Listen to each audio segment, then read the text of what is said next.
23 साल का बंदा सचिन के विकेट निकालने के बाद उन्हें घूर कर इस तरह से सेलिब्रेट करता है। इसके बाद जो होता है ये शायद आपको भी पता होगा, पर मजे की बात यह है कि ये इस कहानी की शुरुआत नहीं बल्कि क्लाइमैक्स है। इस लम्हे के पीछे एक बेहद अद्भुत कहानी है जो साफ साफ बताती है कि ओलोंगा ने ये क्यों किया। ऐसा क्या था जिसने एक 23 साल के बॉलर में इतनी हिम्मत जगा दी कि वो दुनिया के सामने भगवान की तौहीन कर दे। एक ऐसी तौहीन जिसके बाद 36 घंटों में जो कुछ भी हुआ उसने एक मिसाल कायम करके रख दी। 31 जनवरी 1995 जिम्बाब्वे। आज एक ऐतिहासिक दिन है क्योंकि आज जिम्बाब्वे के इतिहास में पहली बार एक ब्लैक व्यक्ति उनके क्रिकेट टीम के लिए खेलने वाला है। अफ्रीका का नगीना कहलाए जाने वाले इस छोटे से देश में जहां 99.38% आबादी ब्लैक अफ्रीकन की थी, वहां उनकी पूरी क्रिकेट टीम ब्रिटिश ओरिजिन्स के व्हाइट से भरी हुई थी। आज जब फाइनली एक ब्लैक बंदा अपने देश के लिए सिलेक्ट हुआ था तो वाकई में ये उनके नए जन्मे देश के लिए एक नया मोड़ था। उस पर बंदा था सिर्फ 18 साल का, सामने पाकिस्तान यानी रीनिंग वर्ल्ड चैंपियन। तो लाजमी है पूरी देश की आंखें इस मैच पे लगी हुई थी और मैच शुरू होते ही उसने अपनी पहली ओवर में एक विकेट ले ली और उसके बाद इंजर्ड होकर बीच मैच में बाहर निकल लिया। जिम्बाब्वे ने फिर पाकिस्तान को हराकर अपनी पहली टेस्ट जीत दर्ज की, जिसके बाद उस नौजवान पे थ्रोइंग के चार्जेस लगा दिए गए और वो अंतरराष्ट्रीय क्रिकेट से बैन हो गया। ये था हेनरी ओलोंगा। मैल्कम मार्शल और एलन डॉलन को देखकर बड़ा हुआ ये 18 साल का नौजवान जो सिर्फ प्योर पेस में विश्वास रखता था, जिसे जिम्बाब्वे का पोस्टर बॉय कहा जा रहा था। उसे जल्द से जल्द अपनी एक्शन करेक्ट करके रीवैल्यूएशन करने के लिए कहा गया, पर ये जिम्बाब्वे में नहीं होना था। उसे अपने देश के बाहर किसी प्रीमियर बॉलिंग इंस्टीट्यूट में जाकर करना पड़ता। ऑप्शन थे तो अनेक, उस पर अपने बोर्ड की फाइनेंशियल बैकिंग, वो जो चाहिए वो देश चूज कर सकता था, पर उसने चूज किया इंडिया, स्पेसिफिकली चेन्नई का MRF पेस फाउंडेशन, जो उस समय ऑस्ट्रेलियन लेजेंड डेनिस लिली के नेतृत्व में दुनिया भर में मशहूर हो चुका था। यहाँ उस 18 साल के बंदे ने एक पूरा साल बिताया, दिन में अपने हुनर, अपने एक्शन, अपने पेस को सुधारता और रात में चेन्नई की गलियों में मजे करता। ऐसी गलियां जहां उस समय एक ही नाम गुंजा करता था,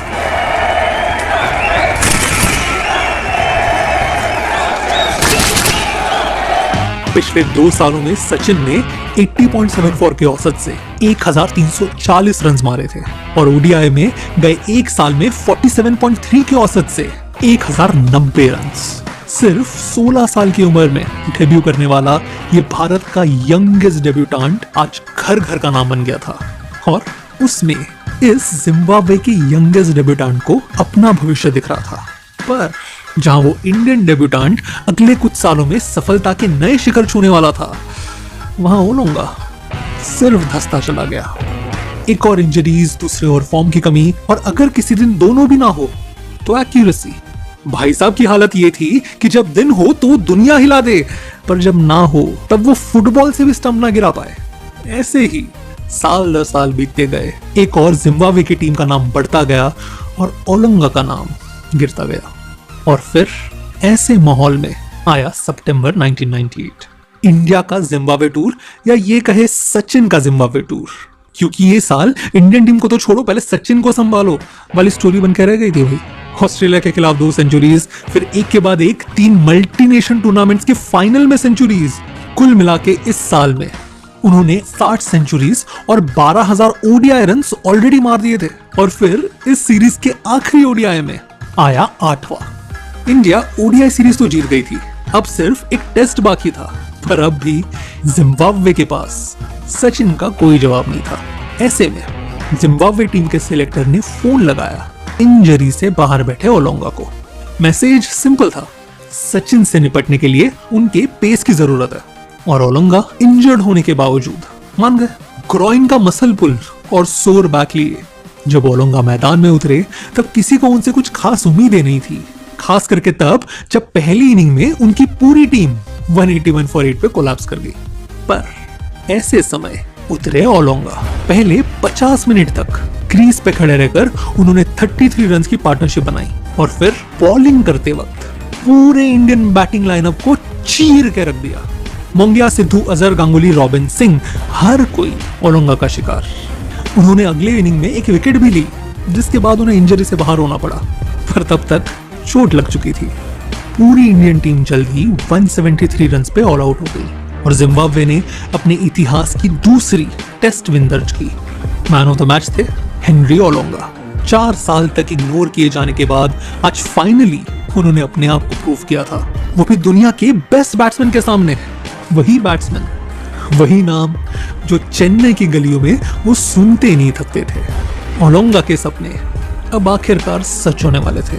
उनका कॉन्फिडेंस अब अपनी शिखर पर जा पहुंचा था। इसी कॉन्फिडेंस से वो कुछ दिनों बाद न्यूजीलैंड के खिलाफ मैच में उतरे और भले ही जिम्बाब्वे वो मैच हार गया, पर उनके पेस ने फिर एक बार उनकी टीम को जीत के करीब पहुंचाया था। अब सारी निगाहें टिकी थी जल्दी होने वाले कोको कोला कप पर, जहां जिम्बाब्वे भिड़नी थी वर्ल्ड चैंपियन श्रीलंका और पुराने प्रतिद्वंदी इंडिया से। और शॉकिंगली यहाँ जिम्बाब्वे ने श्रीलंका को हरा दिया, वो भी एक नहीं 2 बार। ग्रुप सीरीज की आखिरी मैच आते आते जिम्बाब्वे और इंडिया दोनों फाइनल्स के लिए क्वालिफाई कर गई थी।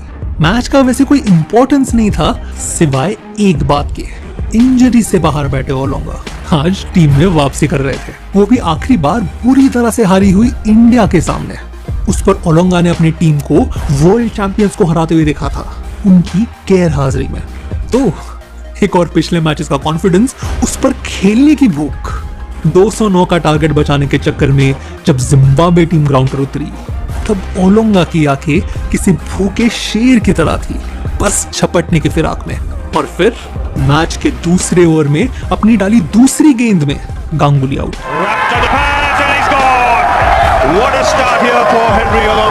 अगली ओवर में द्रविड़ घर को रवाना और फिर तीसरी ओवर की तीसरी बॉल पर ओलोंगा खुशी मनाने ही वाला था कि अंपायर ने डिक्लेयर कर दिया नो बॉल। बड़ा शिकार हाथ में लगते लगते निकल गया था और रिस्पांस में ओलोंगा ने डाला एक शॉर्ट बॉल।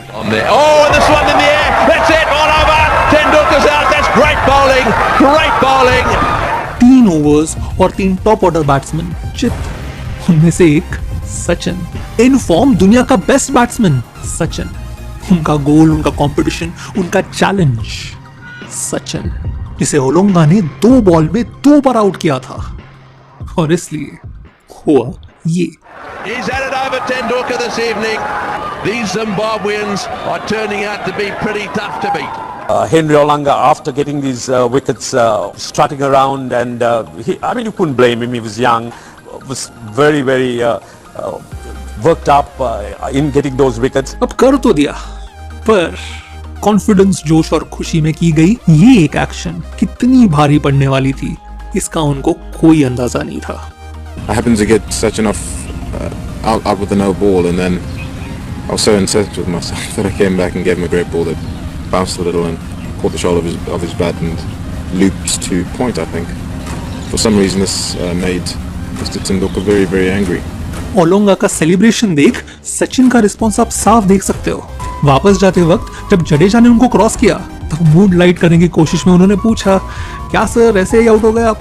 तब सचिन ने झट से ऊपर देखा और बोले, अगले मैच तक रुक। इस टूर्नामेंट के फाइनल्स अब से 36 घंटे में होने थे और सचिन के शब्दों में ये उनके जिंदगी के सबसे लंबे 36 घंटे थे। पैविलियन में लौटते ही वो सीधा नेट्स में चले गए और वहां पौने घंटे तक शॉर्ट बॉल की प्रैक्टिस करते रहे। जब तक वो लौटे तब तक ओलोंगा 4 विकेट ले चुका था। इंडिया 192 पर ऑल आउट होकर मैच हार चुकी थी। टीम वापस लौटी और सचिन अपनी होटल रूम में बैठकर बार बार वही एक बॉल विजुअलाइज कर रहे थे। उन्होंने वो रात सिर्फ करवटें बदलकर गुजारी। अगली सुबह नेट प्रैक्टिस और फिर एक बार शॉर्ट बॉल। वहां दूसरी ओर जिम्बाब्वे के खेमे में स्ट्रैटेजी मीटिंग में भी यही निर्णय लिया गया। जब सचिन क्रीज पर, बॉल ओलोंगा के पास और सरप्राइज बाउंसर। कुछ भी हो जाए, सचिन को सेटल होने का टाइम नहीं देना। मैच शुरू होने के ठीक पहले जहां ओलोंगा अपनी पूरे टीम के समर्थन के साथ जोश में आ रहा था, वहीं सचिन पैविलियन के कोने में बैठे घड़ी को घूरे जा रहे थे। कई साल बाद उन्होंने एक इंटरव्यू में कहा, उस शॉर्ट बॉल ने और उस डिसमिसल ने मुझे रात भर जगाया था। मुझे बस अब हिसाब बराबर करना था। मेरे लिए वो एक बॉक्सिंग मैच बन के रह गई थी जहां या तो वो खड़ा रहता या फिर मैं। और ऐसे में शुरू हुई मैच। एक और सचिन, दूसरी और ओलोंगा, और पहला सरप्राइज बाउंसर।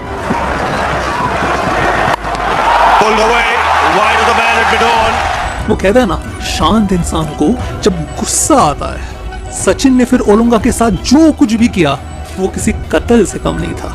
वादा था बॉक्सिंग मैच का, पर सचिन मानो जंग लड़ने उतरे थे। शॉट के बाद शॉट, शॉट के बाद शॉट, मानो हर बॉल स्टेडियम के बाहर मारने की फिराक में। उनका वो बॉडी लैंग्वेज, उनका एटीट्यूड, उनका अग्रेसिवनेस देख जिम्बाब्वे के प्लेयर्स तो छोड़ो, दादा तक चौंक गए थे।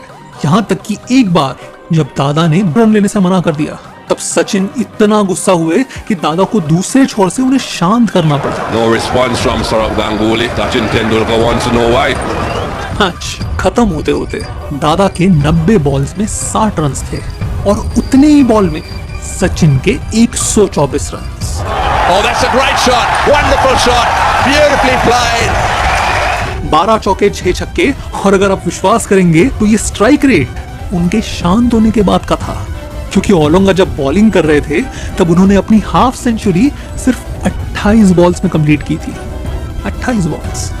ओलोंगा, जिसकी पहली ओवर दादा ने फेस की थी सिर्फ 5 रन के लिए, उसके अगले 5 ओवर्स 45 रन के लिए चले गए। Well, rather than take him off, if he keeps him on, we'll all be home for dinner early. Yeah, you got a feel for him. It's such a good game last night. Bharat एक भी wicket गंवाए बगैर 30 overs में match जीत गया। That's a great shot. That's maximum. India have won a magnificent victory against the Zimbabweans. Zimbabwe के dressing room में सन्नाटा छाया हुआ था। ओलोंगा एक कोने में सिर झुकाए बैठे थे। हीथ स्ट्रीक, जो आगे जाकर इस टीम के कप्तान बने, वो उठे और ओलोंगा को बोले, जब उस जैसा बैट्समैन इस तरह बैटिंग करने को ठान ले, तब दुनिया का कोई भी बॉलर उसके अगेंस्ट कुछ नहीं कर सकता। तो निराश मत हो, सिर्फ सीख ले और आगे बढ़ जा। स्ट्रीक की ये नसीहत शायद ओलोंगा को काम आई हो, क्योंकि इस मैच के ठीक बाद हुई पाकिस्तान के अगेंस्ट टेस्ट में ओलोंगा ने फिर एक बार 5 विकेट्स लेकर वो मैच जितवा दी। आगे जाकर वो उस सीरीज के मैन ऑफ द सीरीज बने। पर इस बार एक फर्क था, कितने भी विकेट्स लेने के बावजूद किसी भी हाल में ओलोंगा ने वैसा सेलिब्रेशन नहीं किया, क्योंकि शायद और कुछ नहीं तो एक सबक जरूर सीख गए थे। कॉन्फिडेंस ना अपनी जगह पे, बेवजह सोए हुए शेर को जगाना ना उनके सेहत के लिए अच्छा है ना उनके टीम के लिए। क्या पता इनमें से कोई उठकर कल सचिन जैसी पारी ना खेल जाए। ओलोंगा की आगे की कहानी जितनी दिलचस्प उतनी ट्रैजिक भी है। वो आज ऑस्ट्रेलिया में एक ओपेरा सिंगर का काम करता है। अगर आपको वो स्टोरी जाननी हो तो मुझे कमेंट्स में जरूर बताएं। तब तक आशा करता हूं कि आपका दिन शुभ रहे। वीडियो देखने के लिए बहुत बहुत धन्यवाद।